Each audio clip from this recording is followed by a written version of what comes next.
నమస్కారం శ్రీనివాస్ గారు. నమస్తే సార్. సో రైతులు ఇప్పటి వరకు రైతులు వెర్షన్ చెప్పారు.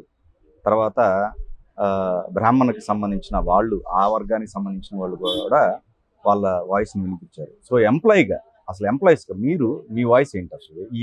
ఇప్పుడు మీరు కూడా స్వచ్ఛందంగా పాల్గొన్నారు కదా ఈ 1631 రోజుల, అంతేనా? ఉద్యోగం కంటే మాకు ఇంపార్టెంట్ ఈ రాజధాని. ఓకే. ఏంటి, ఎందుకంటే ఇక్కడ తాతల తండ్రులు పెద్దలు సంపాదించిన ఆస్తి మనకి కాకపోయినా వేరే వాళ్ళదైనా సరే అన్యాయకంగా ఆక్రమించుకొని నాన్న హింసలు పెడతంటే అన్నం తినేవాడు ఎవరికైనా సరే బాధ, జాలి ఇవన్నీ ఉంటాయి. కానీ ఇలాంటి నరకాసు జగనాసుర రాక్షసుడు ఇలాంటిది ఏమీ లేదు. వీడు జగనాసురుడు ప్లస్ భూబకాసురుడు. ఇప్పుడు కనుక చంద్రబాబు నాయుడు వచ్చాడు కాబట్టి అంటే భూభాగం ఇక్కడ కబ్జా కూడా జరిగినాయా? వాళ్ళు ఈ కబ్జాలు అన్ని చాలా చేశారా? 5 సంవత్సరాల్లో 5 సంవత్సరాలలో చుట్టుపక్కల చాలా చేశారు వాళ్ళు. అవునా? ఓకే, చాలా చేశారు. మరి రాజధాని కాకపోయినా ఎందుకు తీసుకున్నట్టు వాళ్ళు? ఆ కబ్జాలు అవన్నీ ఎందుకు? రాజధాని వాళ్ళకి ముందు ఆక్రమించుకుంటే తర్వాత విషయం. ఓకే. అది కూడా ఆక్రమించుకుంటమే, అది కూడా జరిగింది. అది కూడా ఆక్రమించుకొని ఏముంది, మట్లు అమ్ముకొని అయ్యి అంత దారి దోపిడి మాట. అక్కడ దాకా ఎందుకంటే ఇప్పుడు కృష్ణానదిలో ఇసుక అంత ముందు చంద్రబాబు నాయుడు ఉన్నప్పుడు ఫ్రీగా ఇచ్చారు, ఎవరు వాళ్ళతో తీసుకెళ్ళమని. మరి ఈ రాక్షసుడు వచ్చేసి దాన్ని మొత్తం అమ్మేసుకున్నాడు. లారీల ట్రక్కులు అమ్మేసుకున్నాడు. ఆ దెబ్బకు ఇక్కడ భవన నిర్మాణ కార్మికులు ఇల్లు మొత్తం ఆగిపోయింది. 5 సంవత్సరాల్లో అసలు ఇసుక కొనటానికి కూడా దడిశారు జనాలు. ఆ ఇసుక 40 ఏళ్ళు, 50 ఏళ్ళు, 60 ఏళ్ళు ఆ విధంగా దారుణంగా దోషేశారు అన్నమాట. మరి దాన్ని ఏమనాలి? ఇప్పుడు ఎప్పుడో మన పురాణంలో ఏంటంటే ఏడో రావణాసురుడని, జలాసంధుడని రాక్షసుల పేరు విన్నాం.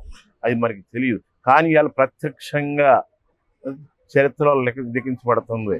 ఏమని? ఒకప్పుడు ఆంధ్రప్రదేశ్లో ఒక జగనాసురుడని రాక్షసుడు ఉన్నాడు. మనుషులను ప్రాణాలను చెలగాటాడు. ఎవరిని సుఖం ఉంచాడండి? ఎవరిని సుఖం ఉంచలేదు.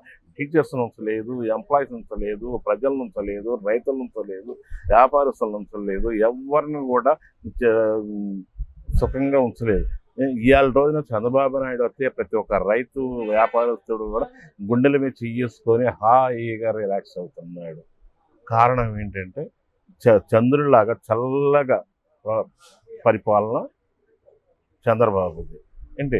రాక్షస పాలన జగనాసురుడు అనే రాక్షసుడు. ఇప్పుడు మీరు గత ఎన్నికల్లో ఎందుకు వ్యతిరేకత? ఇప్పుడు మరి అసలు ఇక్కడ టీడీపీ గెలవాల మరి అట్లా చూసుకుంటే? ఇక్కడండి ఇక్కడ కొంతమంది అప్పుడు ఈ మధ్యలో అప్పుడు ఎంత కొద్దిగా ఓట్లతోనే ఒక 5,000 సుమారు ఎంత ఓట్ల డిఫరెన్స్ లో అటు పెరంగపురం ఆ సైడ్కి వెళ్ళేపాటికి మా వాళ్ళనే ఈ చుట్టుపక్కల కూడా కొంతమంది వేసారు.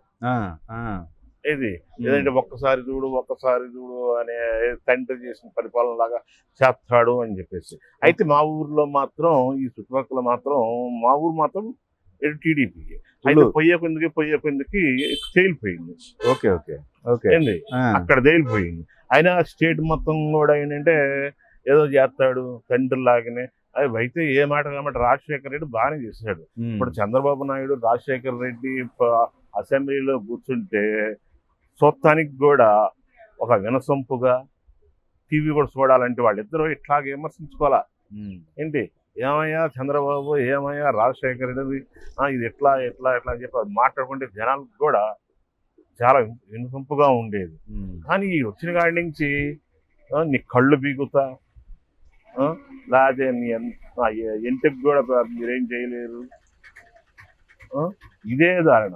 ఏమండి, ఒక చంద్రబాబు నాయుడిని 53 రోజుల్లో జైల్లో ఉంచారంటే అది ఎంత దారుణం వస్తుంది. అది దేశంలోనే అంత గొప్ప లీడర్ అది చంద్రబాబు నాయుడు.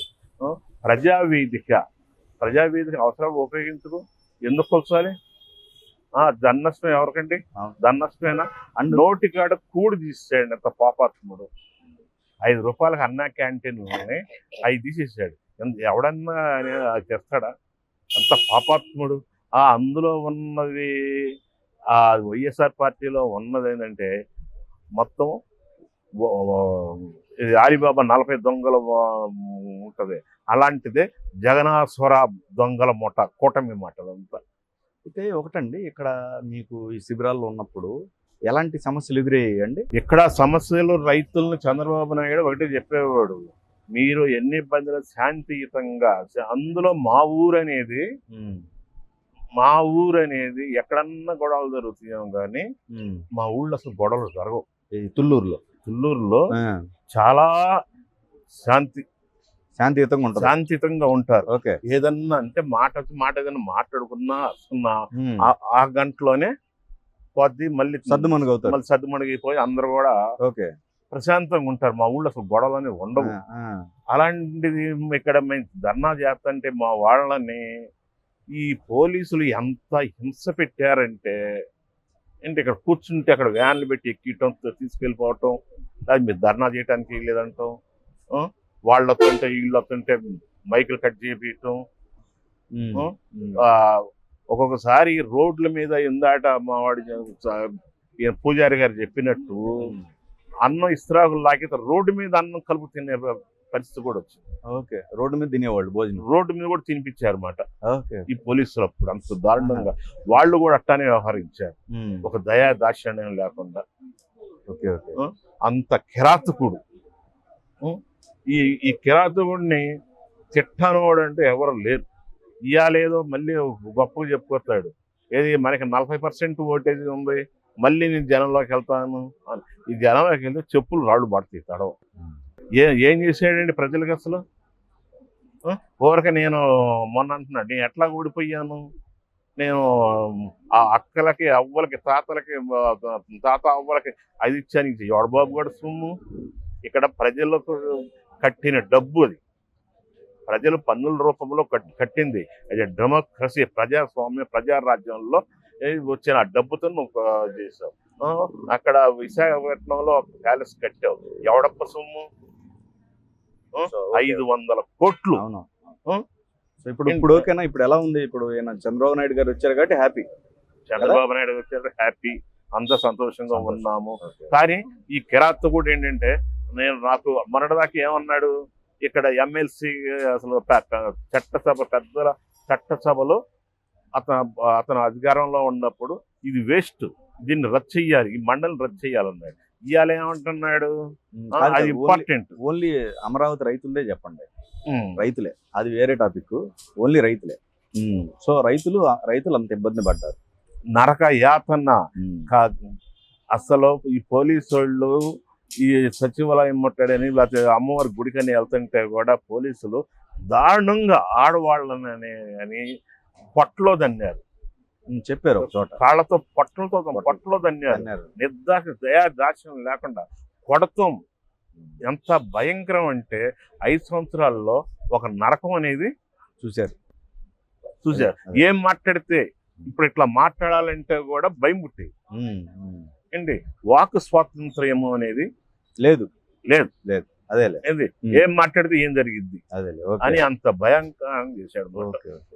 कारण మాట్లాడుకోవాలంటే అమ్మో ఏమైద్దో అని. అదేలే, అంత నరరూప రాక్షసుడు. భయం గుప్పిట్లో బతికారు, మీరందరూ. ఓకే. ఇప్పుడు మాకేంటంటే ఆ పీడకాలు అనేది పోయింది, అందరం చాలా హ్యాపీగా ఉన్నాం అన్నమాట.